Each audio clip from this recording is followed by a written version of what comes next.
Dans ce tutoriel, nous allons voir le travail sur une page créée avec Elementor. Donc à ce titre, j'ai déjà fait une copie, donc un brouillon de la page d'accueil pour ne pas retravailler sur la page d'accueil parce que cela, on va l'effacer plus tard. Alors donc, je clique directement sur Elementor pour vous rappeler si on ne travaille pas avec Elementor. Donc pour afficher la page WordPress normale, c'est modifier pour faire des modifications sur les éléments de base de WordPress, mais vous ne pouvez pas modifier le contenu de la page.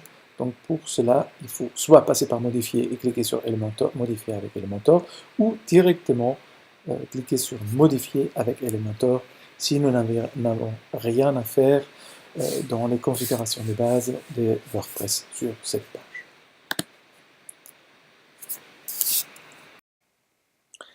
Alors, tout d'abord, nous allons regarder ce que Elementor nous propose. Par exemple, sur la page latérale de gauche, donc nous avons en haut deux onglets, éléments et global. Donc ça c'est en principe, donc vous n'avez pas besoin de ça. C'est uniquement si vous souhaitez vraiment faire une mise en page d'un article au lieu de le faire dans WordPress avec Elementor. C'est un peu plus complexe, même beaucoup plus complexe. C'est pour ça que les pages sont déjà tous créées et en principe, nous avons seulement besoin de faire des petites modifications sur des éléments qui sont déjà configurés et préconçus. Donc, mais malgré tout, on va faire un tout petit tour. Donc ici, on trouve des widgets, ce qu'on appelle des petites blocs, des boîtes préconfigurées, des boutons de toutes sortes qui nous permettent à faire un certain nombre de choses. Et comme vous voyez ici, on peut donc changer la taille de la barre latérale, faire plus ou moins épaisse, et aussi la cacher. Donc c'est presque comme une pré-visualisation de la page, pas complètement, mais ça donne une idée de ce que le site public montrera. C'est en cliquant sur cette petite flèche là, vous allez pouvoir faire cette petite prévisualisation. Alors, en haut, là, nous avons donc, quelques réglages de base. En principe aussi, vous n'avez pas besoin de le faire parce que c'est fait initialement par moi. Et sinon, il y a aussi en bas, ici, les réglages, donc, qui sont les réglages, par exemple, vraiment essentiels. Donc, le nom de la page, qui peut être aussi changé dans WordPress même, donc dans la partie premier, c'est-à-dire en cliquant sur modifier, au lieu de modifier avec Elementor. Et mise en page, pareil, là en principe on laisse par défaut, c'est préparé déjà de mon côté. On peut aussi changer encore des polices, l'image favori de cette page, et le fond, l'arrière-plan, un tas de choses peut être fait encore juste initialement, mais normalement, comme je disais, on a besoin de ça. Et ici en bas, donc, on a après le navigateur l'historique. Donc l'historique, si je clique dessus, on a donc les derniers enregistrements de tout ce qu'on a, en fait non pas enregistrement, tout ce qu'on a fait ici, qui c'est comme pour annuler, donc ça serait pomme Z ou CTRL Z sur PC, et pomme majuscule Z sur Mac, et CTRL majuscule Z pour PC pour rétablir, et la même chose, vous voyez ici on peut donc rétablir cette version-là jusqu'à là où on a commencé à modifier cette page-là. Si je ferme la page et je rouvre la page, évidemment, je recommence à zéro avec l'historique, mais une chose très utile à savoir, c'est donc les révisions que je peux aussi cliquer, donc Action, par défaut, on arrive sur Action, mais les révisions me permettent de revenir sur un enregistrement, comme vous voyez, les derniers enregistrements qui sont faits, euh, qui sont plus anciens, pour revenir en fait à une version qui n'a pas les erreurs que j'aurais pu faire. Ici, donc le bouton responsive me permet de voir l'affichage divers et varié sur les tablettes et les mobiles, mais cela est juste aussi approximatif. Donc voilà, c'est pas, il faut vraiment après quand même, et ça c'est quand même fait normalement de mon côté, vérifier sur une tablette et sur un téléphone pour être sûr. Mais ça nous donne quand même approximatif ce que ça serait en réalité. Ici on a encore un petit œil, donc là on peut afficher la page, comme vous voyez, quand je clique dessus, la page s'affiche et puis comme je disais tout à l'heure, on voit l'image qui est changée. Et donc je referme cet onglet-là. Et dernier petit point, ici, ah oui, donc là on a parfois sur l'œil, dans certains modèles, certaines fonctions ou articles, on peut avoir un menu qui s'ouvre, qui change un peu l'affichage. Là, si je clique sur ce petit symbole, là je vais quitter cette page et retourner dans WordPress tout court, tout simplement. Et là, quand je clique dessus, j'ai deux façons. Donc, soit j'enregistre un modèle. Normalement, ce n'est pas ce que vous avez besoin de faire. C'est moi qui l'ai déjà fait. Et enregistre en principe. Donc, on n'a qu'à mettre là, on clique là-dessus. On n'a pas besoin de ce menu déroulant pour enregistrer ou mettre à jour. Dernier élément à voir pour la compréhension générale du fonctionnement dans Elementor. Donc c'est ici la petite barre en bas. Ici nous avons encore quelques réglages comme on a déjà vu pour la page.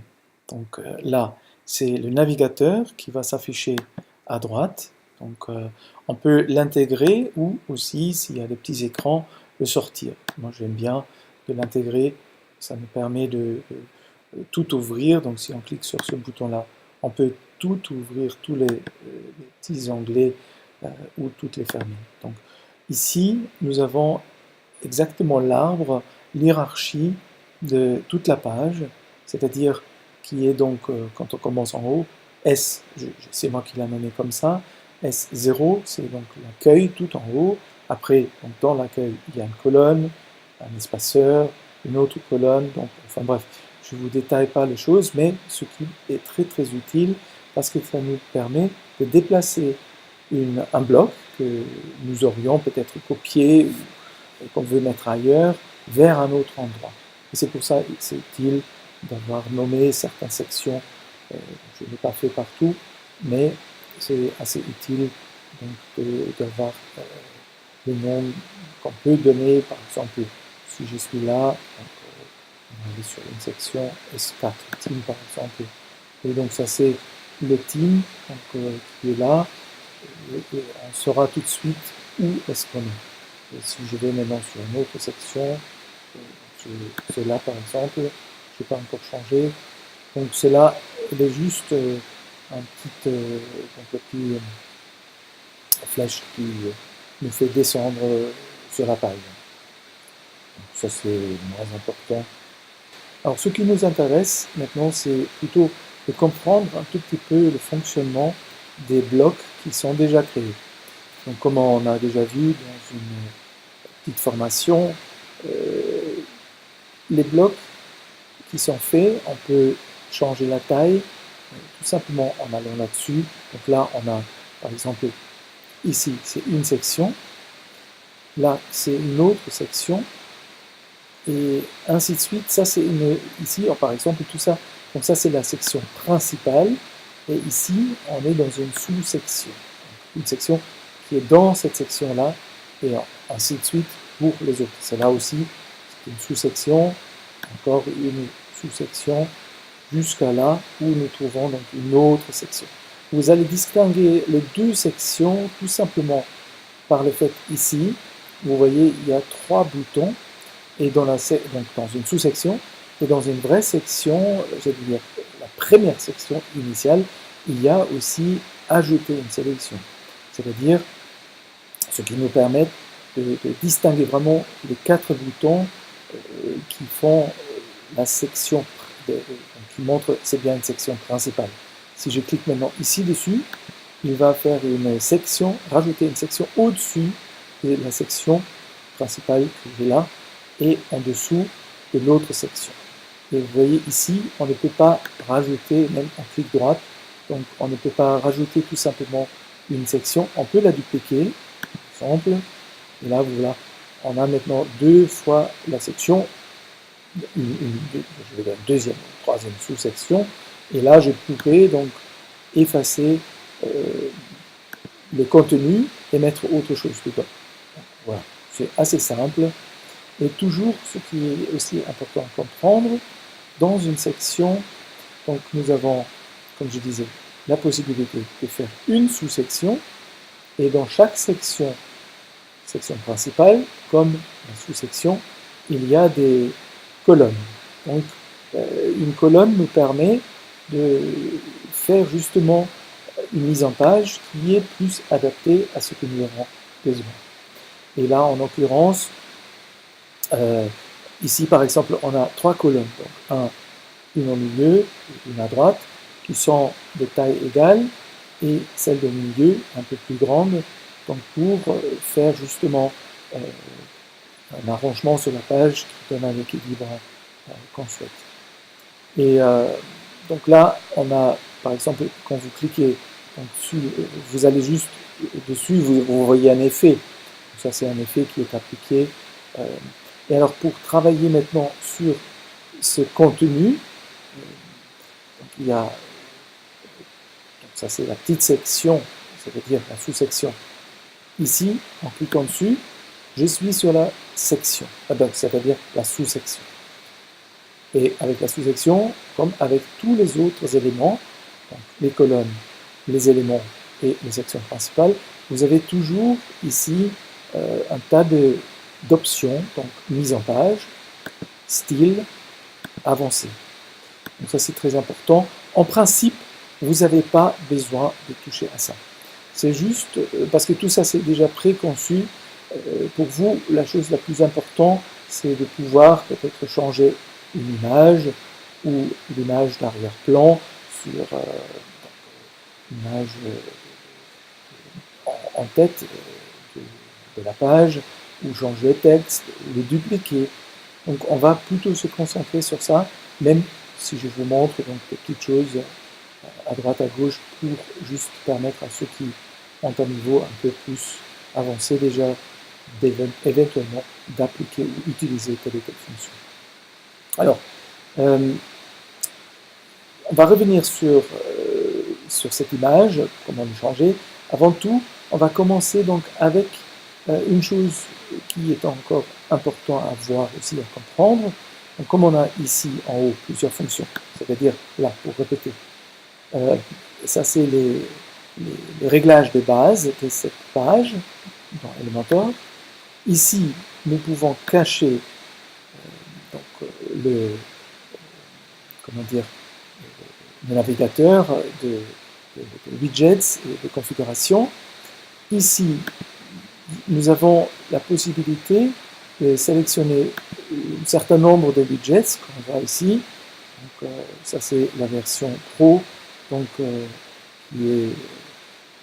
qui nous donne beaucoup de possibilités de rajouter donc, déjà de petites pavés, des sections, des blocs, un tout petit peu configurés, qu'il faut bien sûr adapter. Dans Global, il ne sait plus que j'ai fait des modèles. Donc ça, je fais juste 2 modèles en titre d'exemple, pour le menu par exemple. Et là, on pourrait, si on veut, rajouter tout simplement ce modèle ici, là où on veut. Et ça serait directement un menu qui l'aurait créé. Donc, je vais juste faire une fois pour vous montrer. Donc on glisse comme ça dedans. Et donc voilà, on a maintenant le menu que j'avais créé en tant que widget global et qui permet d'insérer le menu là où on voudrait. Mais bon, ça, on ne va pas l'utiliser maintenant, donc je vais annuler. Donc ce que je voulais vous montrer, si jamais vous ne pouvez pas sélectionner à cause de la taille d'écran, on a constaté sur des tout petits écrans qui n'affichent pas ou qui affichent trop grand, on ne voit parfois pas les éléments qui sont tout en haut. Donc il y a deux façons, soit vous cliquez, si vous voyez maintenant l'élément qui est là, vous cliquez droit avec le bouton de la souris, le bouton droit de la souris, et là vous pouvez modifier donc, cet élément ou la section. Une autre façon pour modifier la section, c'est tout simplement cliquer là-dessus, ici, et si jamais cette petite languette ne s'affiche pas, là vous pouvez donc cliquer directement sur la section que vous voulez modifier et vous allez voir à gauche, donc s'affichent les options pour cette section ou sous-section ou colonne. Alors, maintenant, ici, on voit, donc, tout est fait en fait pour des écrans larges, affichage sur plein écran. C'est pour ça que j'ai mis donc étirer la sélection et là aussi pleine largeur. Ce qui nous intéresse premièrement, c'est surtout sur cette section-là, donc il y a la section initiale, comme ça peut être le cas sur d'autres sections, donc c'est l'image de fond. Parce que là, vous voyez, ici c'est un petit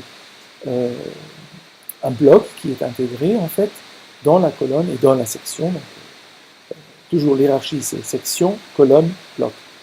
Voilà. Et donc là, c'est vraiment l'image qu'on va changer directement dans ce bloc. Et là, pour changer l'image du fond de la section, donc il faut sélectionner la section et après aller dans Style.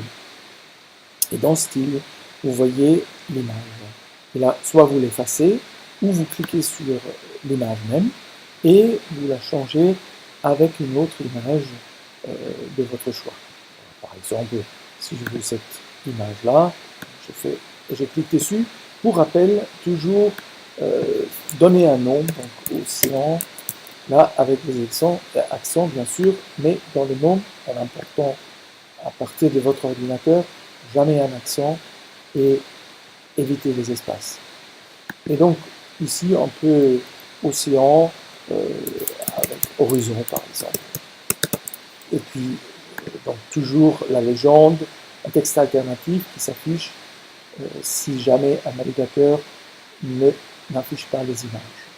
Et le descriptif peut être un peu plus long que la légende, la légende peut être une phrase, et là on peut vraiment affiner si jamais il y a quelque chose à dire, ce qui est toujours utile pour le moteur de recherche. Et donc, on a sélectionné l'image, vous voyez avec le petit carré ici, avec un symbole dessus donc, pour la sélection, il est aussi encadré, donc on fait insérer.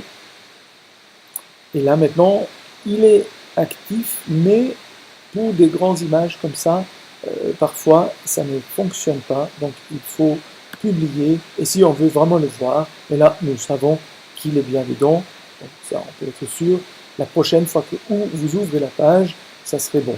Et là il faudra le rafraîchir, mais bon, donc F5 sur PC, ou Pomme R sur Mac, ou la petite,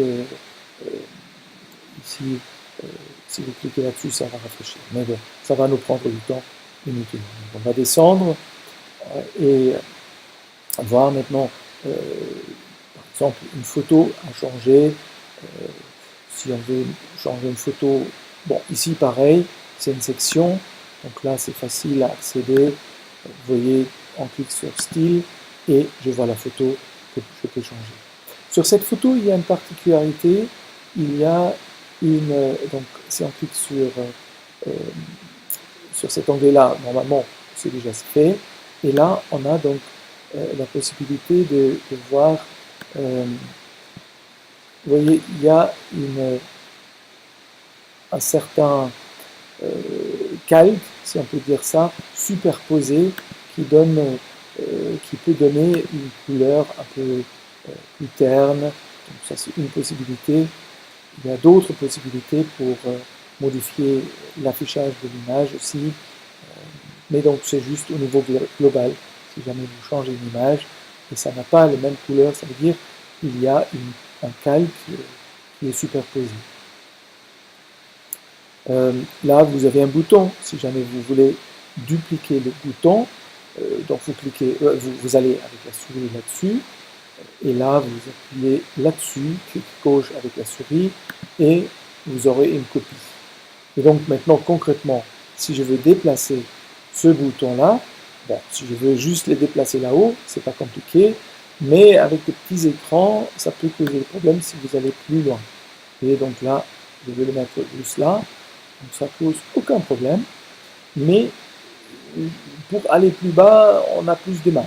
Donc on peut évidemment le prendre et maintenant descendre la page, donc il faut toujours pousser vers le bas, bouger un tout petit peu pour qu'il avance. Voilà, vous voyez, je ne laisse pas inerte. Si je fais rien, donc il s'arrête. Et là, donc du coup, je peux aller plus loin. Là, je suis ici maintenant. Là, on ne peut pas mettre quelque chose. Je l'ai toujours appuyé donc, sur le bouton gauche de la souris. Ici, je ne peux pas lasser parce que là, c'est vraiment le modèle de la page, donc, qui est créé en amont.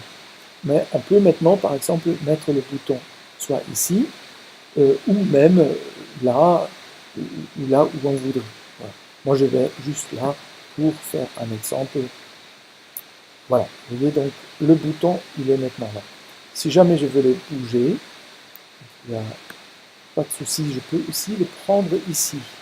Vous voyez, donc j'appuie sur le bouton gauche de la souris, et après, je laisse toujours appuyer le doigt sur le bouton gauche, et avec la molette ou le doigt sur un pad, je déplace le bouton là où je veux. Donc on va juste voir où on est là. Je lâche. Et maintenant on va regarder. Donc le bouton, il est arrivé là. Donc, on ne le veut pas là. Du coup, on va le prendre et aller beaucoup plus haut. Par exemple là. Puis on va voir où est-ce qu'on est arrivé. Donc ça c'est vraiment le cas quand on a des tout petits écrans. Allez, donc on est arrivé là. Vous voyez, si je clique sur le petit œil, donc le bouton est caché. Il est toujours là, mais il n'est pas visible. Et donc ça c'est une petite astuce aussi, parfois, qui peut être utile. Et en l'occurrence, donc je n'ai pas besoin du bouton. Soit vous cliquez ici dessus, vous faites effacer, donc c'est-à-dire retirer le widget, ou on peut le faire aussi ici, clic droite de la souris sur le bouton, donc sur le petit menu là, et là vous faites effacer. On peut aussi l'enregistrer dans le global. Voilà. Donc la possibilité encore de dupliquer, le copier, réinitialiser le style, donc voilà. C'est des choses qui peuvent être utiles si une fois qu'on a pris un peu ses aises pour travailler là-dessus. Donc ici maintenant, je n'ai pas besoin, mais avant d'effacer, je veux juste vous montrer le fonctionnement par exemple de ce bouton qu'on a utilisé maintenant, il est déjà sélectionné. Et donc les options de ce bouton sont le contenu, donc, où on a déjà préconfiguré. Ici, vous pouvez changer le titre du bouton, donc juste info par exemple. Voilà. Donc on change ici le lien. Là actuellement, il n'a pas de lien. Vous faites un copier-coller d'un lien ou vers une autre page en écrivant par exemple. Si on prend par exemple Florence, vous commencez à écrire et il va vous proposer donc tout ce qui concerne, tous les articles et les pages ou les styles qui concernent Florence. Donc, là, il y a un article, deux articles et une page. Encore deux pages, trois, quatre pages. La page d'accueil, donc évidemment, on parle de Florence, mais ce qui est plus intéressant, donc ça serait l'article. Par exemple, Viteuse. Donc il a automatiquement retrouvé le lien court de, Vitose, de la page Vitose. Alors, ce que j'avais déjà dit dans un autre tutoriel, ça c'est le lien, le permalien. Et ce qui est très très utile, c'est donc ce petit rajout ici, qui est l'identifiant de la page. Là, on peut, par exemple, effacer tous les restes et on laisse uniquement donc, le slash, point d'intégration, p égale l'identifiant de la page. Et comme vous voyez, il donne déjà la page là, et puis il y a un style qui est lié à cette page. Et ce qui permet en fait d'avoir un permalien qui ne changera jamais tant que cette page existe. Même si vous changez la catégorie un jour, donc ce lien, ce bouton, il sera toujours fonctionnel et pour retrouver la page d'origine tant qu'elle n'est pas effacée. Voilà. Donc c'est une chose très utile. Et là, évidemment, donc je continue, vous faites aligner le bouton droite-gauche au milieu. Vous pouvez changer aussi la taille, le faire un peu plus grand. Donc, bon, ici, bon, donc là, ça apporte rien. Et après, on a, donc ça c'est moins important, on peut rajouter le tooltip, c'est l'information donc qui s'affichera sur le site public.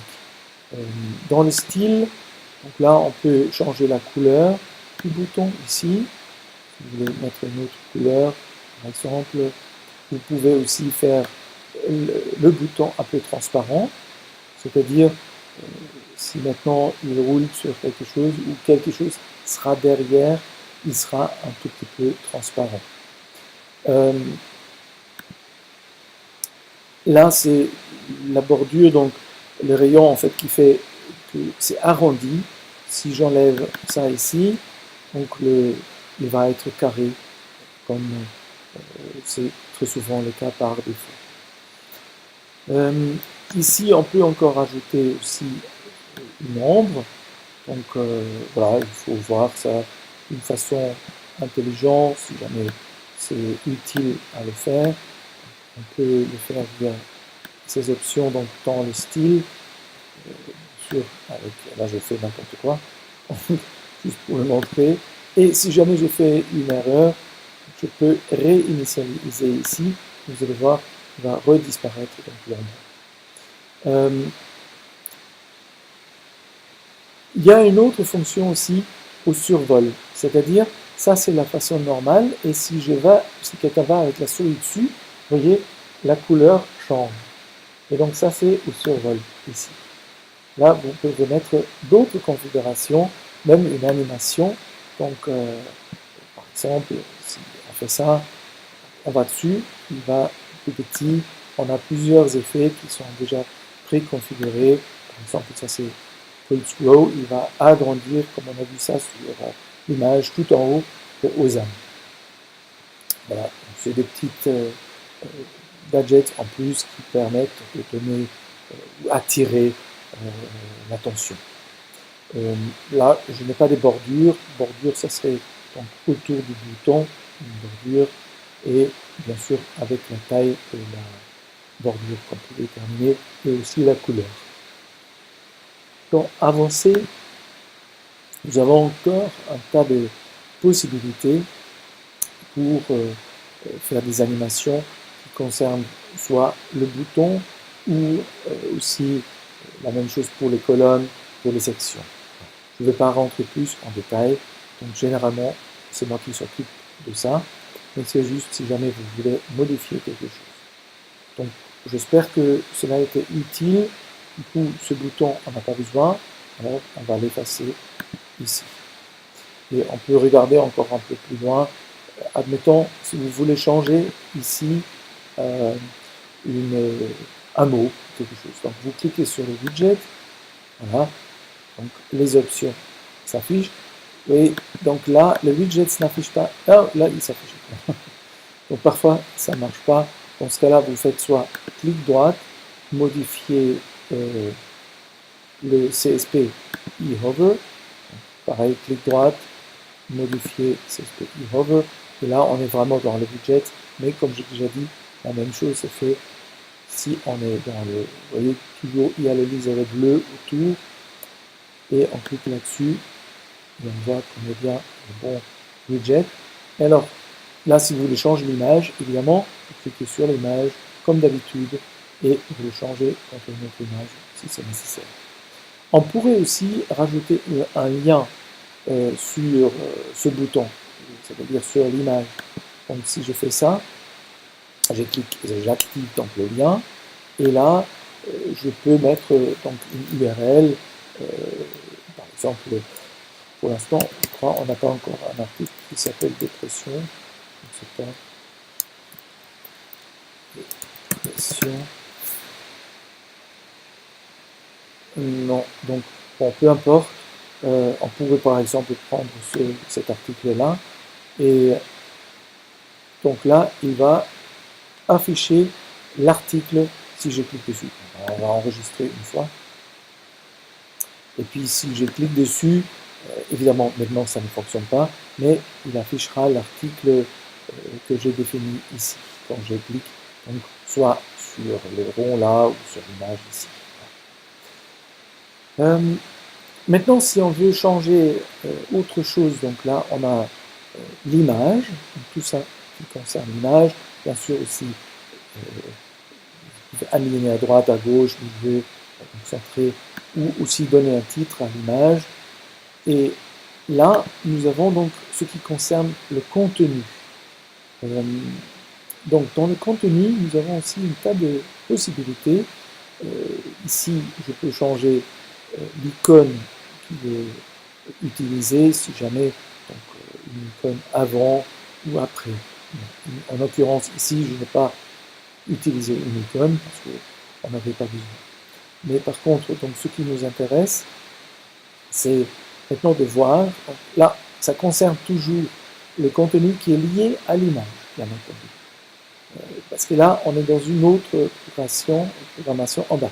Donc ici, pour que le contenu qui s'affiche quand on va avec la souris dessus, vous le remplissez ici, donc dans cette partie-là, et qui correspond à cette partie-là, mais ça c'est un autre widget, comme vous voyez là, quand on va dessus, c'est deux widgets à part. Et donc ça c'est important à retenir, s'il y a quelque chose à changer, donc il faut le changer, par exemple la séparation, il y a un accent, il me semble, que j'ai oublié, donc là c'est très important, il faut faire la modification ici, et aussi après dans le widget qui est ici. Et donc là, c'est un peu différent. On va, vous voyez, donc c'est comme les menus bascule. Nous avons des petites fenêtres qui s'ouvrent quand je clique maintenant sur séparation, par exemple. Donc là, je peux modifier séparation. Voilà. Et donc, ça va être appliqué après. Et on peut rajouter encore un élément ou dupliquer et changer le texte après. Donc ça, c'est à chacun de voir comment c'est le plus utile. Et là, on a donc encore quelques possibilités d'options. Par exemple, pour changer l'effet ici, donc on va le faire ici, animation effect. Donc, et là aussi le délai, donc la vitesse du changement. Et bon, voilà. Donc en principe, je suppose qu'on peut laisser comme ça. Si vous me faites un signe, je le changerai. Donc là, juste comme rappel, le fonctionnement, l'hierarchie est toujours très important. Donc là, en principe, c'est petit, mais ici, donc en fait, on pourrait plutôt dire ça c'est un H3, et ici, donc ça serait plutôt un H. Bon, c'est là, c'est pas très clair au niveau de l'hierarchie, donc c'est parce que j'ai inversé les choses. Donc, mais bon, c'est des petits détails qu'on peut changer à l'occasion. Ça vaut la peine. Mais voilà, donc on va le laisser pour l'instant comme ça. Et donc pareil, pour les titres, donc, quand vous êtes donc dans un widget, par exemple celui-là, le titre, vous le changez de préférence ici, vous pouvez le faire là aussi. Et ce qui nous permet, je vois, professionnel, ouais, il manquait un, ouais.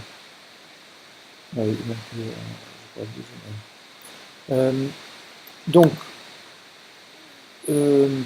et aussi certains réglages, donc toujours pareil, on peut faire un lien, si quelqu'un clique là-dessus, ou sur un mot,